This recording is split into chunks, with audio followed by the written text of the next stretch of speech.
मज़े की बात यह है, I was shooting Gunday and two states at the same time. So for me बदलाव ये ज़रूरी था कि उस थॉट प्रोसेस गुंडे जो एक अग्रेसिव एटीट्यूड से भरी फ्रंट फुटेड कमर्शियल मसाला फिल्म है, उससे बाहर निकल के टू स्टेट्स के कैरेक्टर में किरदार में घुसना. क्रिश पोल्स अपार्ट है दोनों character. So for me that psychologically was difficult because आप एक माहौल में घुसते हो, फिर 25-30 दिन बाद दूसरे माहौल में 25-30 दिन के लिए, फिर 25-30 दिन इस तरफ फुटबॉल की तरह था, कभी इस तरफ कभी उस तरफ. क्रिश की बात करें तो उसकी body language is very unlike a typical Punjabi. मेरे सारे जो घर वाले हैं they are typical Punjabis in the film. Loud voice, emotional बंदे हैं जो इमोशन दिखाते हैं, स्पेशली माई मदर. लेकिन मैं चुप सा हूँ, साइलेंट हूँ, इमोशनल हूँ, लेकिन ज़्यादा दिखाता नहीं हूँ. तो आँखों से बहुत चीज़ें बोलनी थी. मेरा जो ह्यूमर है पिक्चर में बहुत सार्कास्टिक है, डेड पैन है. आई थिंक अभिषेक वर्मन को मेरी शक्ल अच्छी लगी, जिस तरह मैं सार्कास्टिकली बात करता हूँ डेड पैन एक्सप्रेशन के साथ. तो he wanted to infuse that into the character. और उसकी आवाज़ मुझे सॉफ्ट करनी पड़ी. तो क्रिश की आवाज़ की बात करें, मैंने जानबूझ के एक नॉच लो ही रखा. जो सबसे ज़रूरी चीज़ मैंने शुरू की क्रिश के कैरेक्टर को प्ले करने के लिए वो ये था कि मैं जानबूझ के डायलॉग्स याद करके नहीं आता था, because I wanted it to feel like वो सोचते सोचते बात कर रहा है.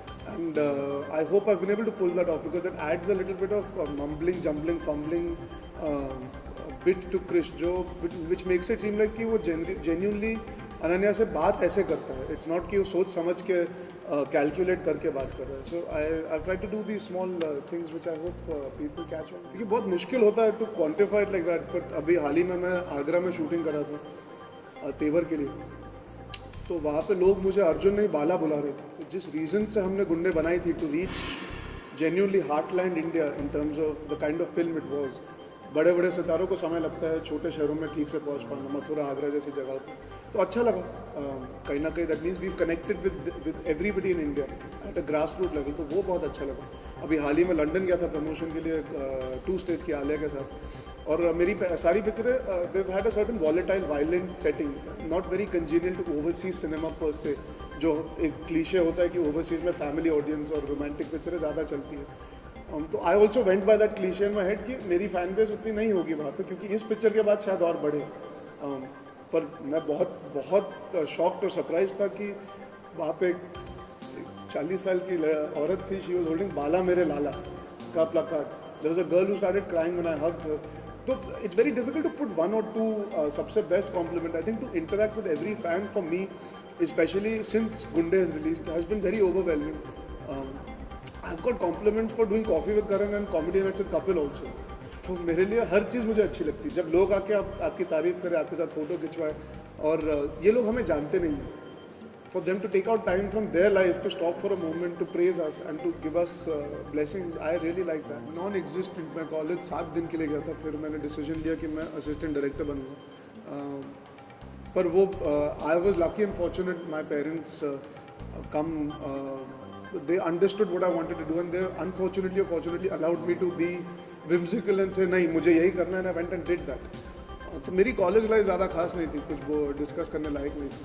मैं वैसे ही बड़ा शाय सा बंदा था, तो कुछ कॉलेज भी जाता तो भी इतनी मस्ती तो नहीं करती.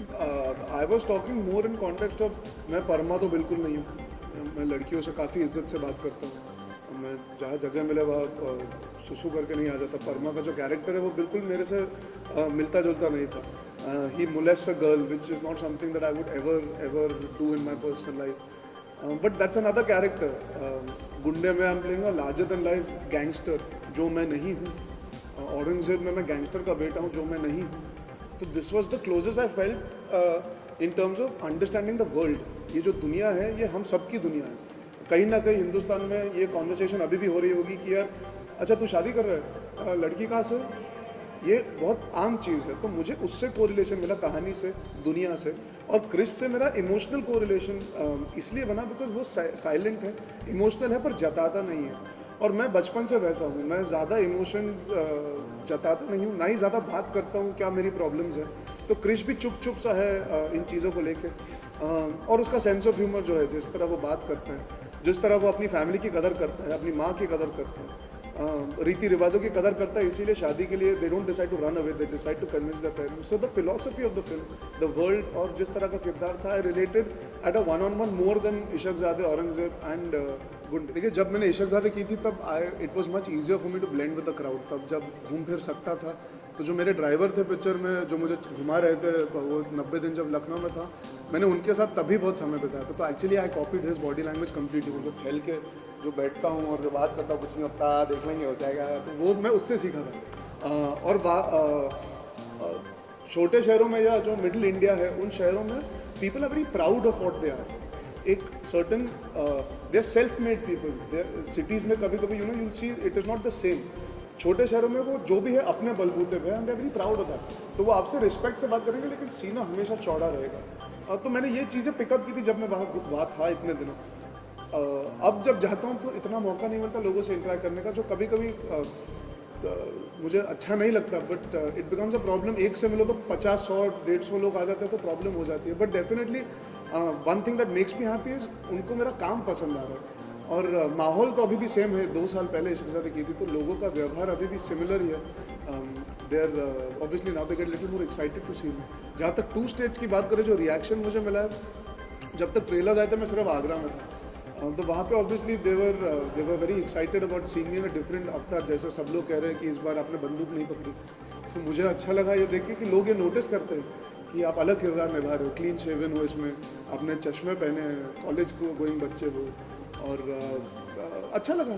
And the youth over there was there. The Agra, in Agra जिस होटल में रह रहे थे, वहाँ पे हमेशा बच्चे आके बोलते थे they want to take photos with me. पहले बच्चे नहीं आके फ़ोटो लेते थे, पहले बच्चे डर जाते थे मेरी दाढ़ी देख के. तो अच्छा लगा.